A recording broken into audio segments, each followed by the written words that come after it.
Hi, welcome to Ikate's Crossing.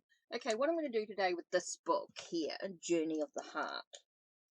Okay, so what I'm going to do is I'm going to read just going to randomly choose a page and I'm going to read from it. Okay, so conscious commitment. When we first fall in love, our experience is so compelling that we can easily overlook potential problems in a relationship. Yet when these later prove difficult or hard to handle, we need something more than just inspiration. This is where the question of commitment comes in. Commitment means choosing to work with those obstacles that interfere with the free flow of love, both in ourselves and in the relationship. Yet it is no longer as clear as it once was. Just why two people should vow to stay together and persevere when problems and obstacles arise between them. We have few examples of what a healthy, alive commitment between two people would look like. The old model based on duty makes commitment into a kind of glue. So many of our parents stuck it out for the kids, or for fear of family disapproval, at the expense of their growth, integrity, and freedom, that it is hardly surprising if the notion of long-term commitment arouses no great enthusiasm among the younger generations today. At the other extreme, many couples decide to marry out of idealistic hope, without carefully considering what they're getting in for. They imagine that their romantic feelings will be enough to keep them going. Then when their grace period runs out and conflicts arise, they are unprepared to deal with the situation. In former times, commitment was defined and imposed on a couple by society and family. In a traditional arranged marriage, a man and woman would have to vow to stay together forever before even getting to know each other.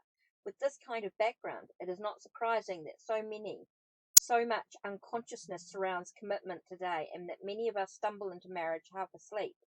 Now that external pressures no longer enforce or sustain a couple's commitment, a more conscious approach is called for.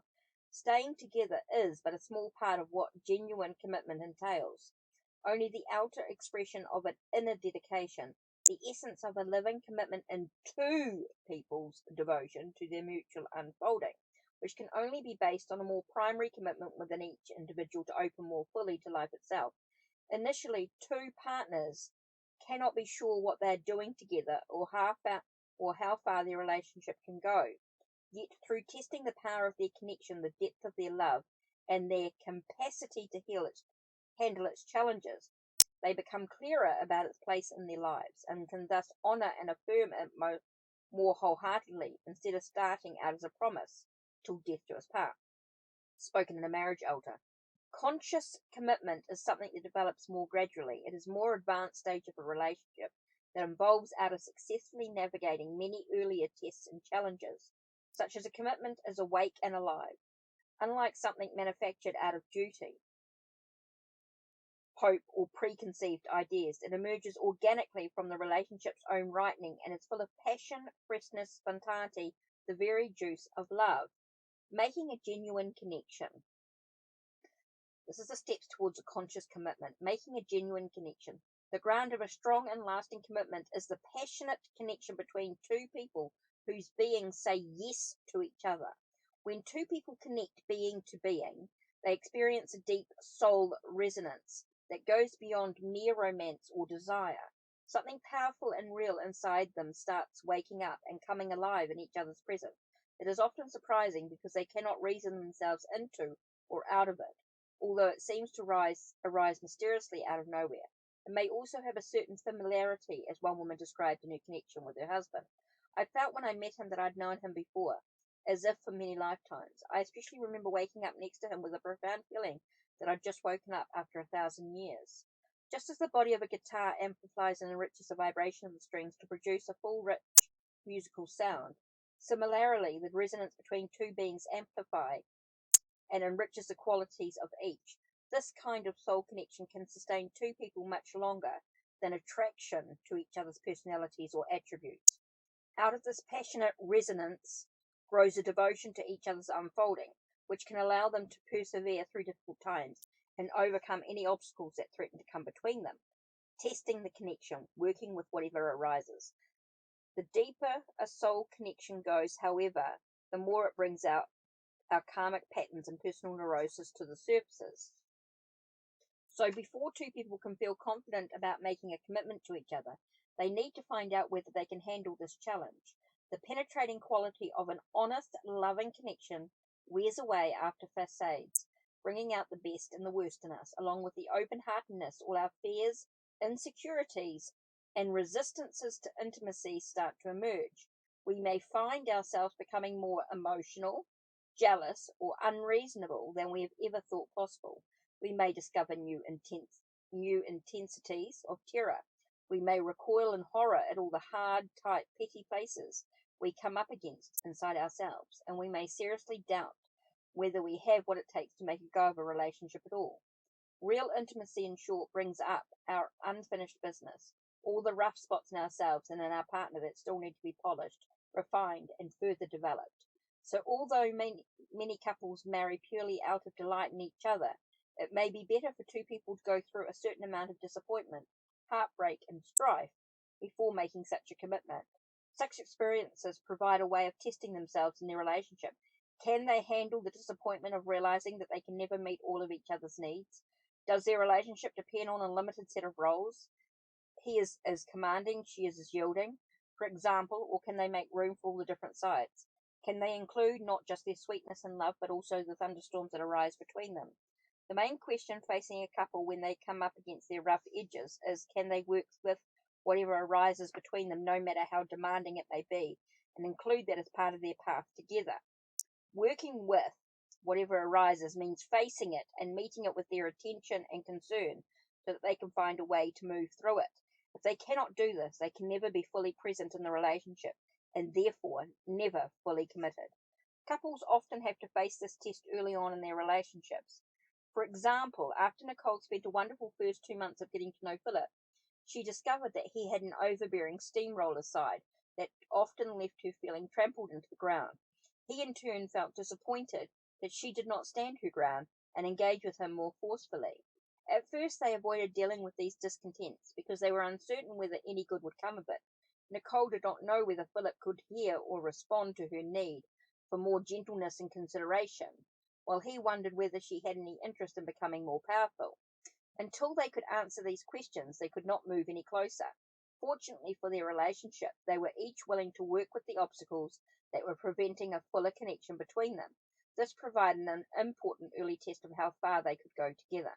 We do not necessarily fail at working with just because we want to run away from difficulties. We will want to run away sometimes. That is to be expected in working with their differences. Two partners can expect to experience moments of intense frustration with each other when they will be tempted to give up. The important question is not whether we go away sometimes, but whether we come back. Although we may never be able to handle everything that comes along perfectly, it is the intention to face what is happening that allows a relationship to keep moving forward. Forging a container, including all of who we are. In working with what comes up between them, two partners begin to find out just how large their relationship can be. If it is a narrow box they have to squeeze into, it will not promote their unfolding. Their commitment can nurture their growth only if it is a spacious container that can accommodate all the different ways they are. So as they begin to work with difficulties, further testing occurs to determine whether they can include the whole of themselves in their relationship. Forging a strong, healthy relationship container involves learning to accommodate or make a friendly space for whatever feelings arise between ourselves and our partner. This does not mean that we should always like our feelings, much less act them out. Instead, it means giving ourselves and each other permission to feel what we feel, instead of ignoring or criticizing it.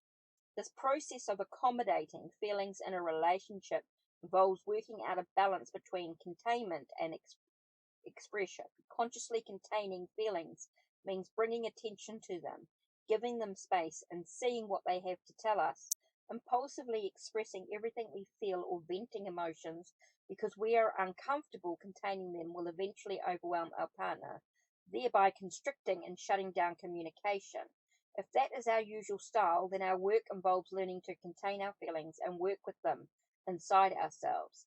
This is important because there is always more to a feeling than what it is at first apparent. Anger is never just anger. Underneath it, we may discover hurt or disappointment, or perhaps a clear message that is important to deliver to our partner. Containing the anger helps us to see what more is in it. When we work with our feelings first, our words have more power than when we do express them. They become a form of communication rather than an assault. Yet, if our typical style is not to express feelings, this also limits and constricts how fully we can connect with our partner. If we withdraw into ourselves every time something hurts us or makes us angry, whole areas of interaction become closed off. Our work then involves learning to open up and become more expressive. A major obstacle to accommodating difficult feelings is the belief that we shouldn't have them in the first place. For example, one young man I worked with felt overwhelmed by the strain of the arrival of his firstborn child, but he fought against acknowledging his fears because they contradicted his image of how a real man should be. He also wondered whether his wife would still love him if he revealed these feelings. To work with the situation, Peter first had to make space for his feelings of, I can't handle this, instead of blaming himself for it. When he could do this, he took pressure off and allowed him to consider more calmly what was going on. In giving himself room to feel upset, he discovered important information that he needed to recognize and communicate. He was feeling neglected by his wife and needed to take better care of himself as well. Doing this inner work, connecting with his feelings, caring for them, and giving them space was the essential groundwork that then allowed Peter to talk constructively with Diane about the situation. If he had just blurted out his raw feelings, I'm upset and want to get away, I hate it that you're spending so much time with the baby, he would have only made her defensive. Instead of containing his feelings first, he got to know them better. This allowed him to express himself more clearly and skillfully. I've been having a hard time wondering whether I can handle all this, and that scares me. I want to be a good husband and father, but I'm really feeling stressed out, and I'm concerned about how little quality we have together anymore. This communication invoked Diane's empathy. However, since it also aroused her fears, she too needed room to acknowledge her feelings. By creating a space together in which they could share the pain and difficulty of their situation, along with their deepest fears, they grew closer than they had been since the baby was born. Thus, the very feelings that at first seemed most threatening can actually promote deeper intimacy if two partners can accommodate them and share them openly. Unfortunately, what happens more typically in relationships is that one partner shuts down when the other tries to express difficult feelings. Grant had fallen in love with Teresa because of some very warm and open moments they had shared. Yet, as they grew closer, Teresa's old fears about intimacy began to surface. When she tried to tell Grant about them, he felt angry and disappointed. Instead of letting her know how he felt, he nursed his anger in private and distanced himself from her. As a result, they began to grow apart, because you can see they didn't communicate. Even between the closest of couples, feelings will arise that make them feel separate or distant. What we often do not realize, however, is that communicating about obstacles to intimacy can itself be a vital form of intimacy. Ironically, Grant's preconceived notion of how intimacy should be kept him from allowing his partner to have her real feelings. His belief that if she loved him, she should be more open precluded greater openness between them. He did not see the potential path here, that making room for their different feelings would create greater closeness between them. When they came in for counseling, I tried to help Grant see that if he wanted greater intimacy, he would have to make room not only for Teresa's fear, but also for his own responses to it. This was a revelation for him. He had not realized that he could tell her, when you get scared and pull back, I feel tremendously sad and disappointed. I'm afraid I'm losing a love that feels really healing to me. Yet when he finally could say this, it invoked Teresa's empathy and gave her more room to share her fears as well. And this allowed her to move closer again. When two partners can accommodate their feelings in this way, they gain confidence that they can include the whole of themselves in their relationship. This naturally increases their sense of commitment.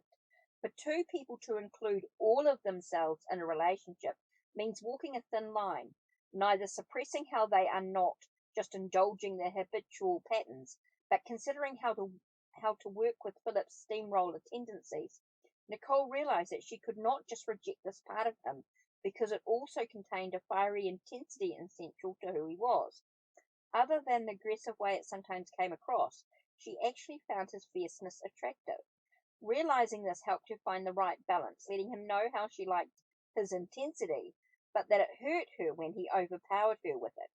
since she was not trying to suppress his basic fierceness and was willing to expose the pain it sometimes caused her, Philip could hear what she had to say. Seeing how important this was for her and for the good of their relationship, he could respond positively without becoming defensive or aggressive.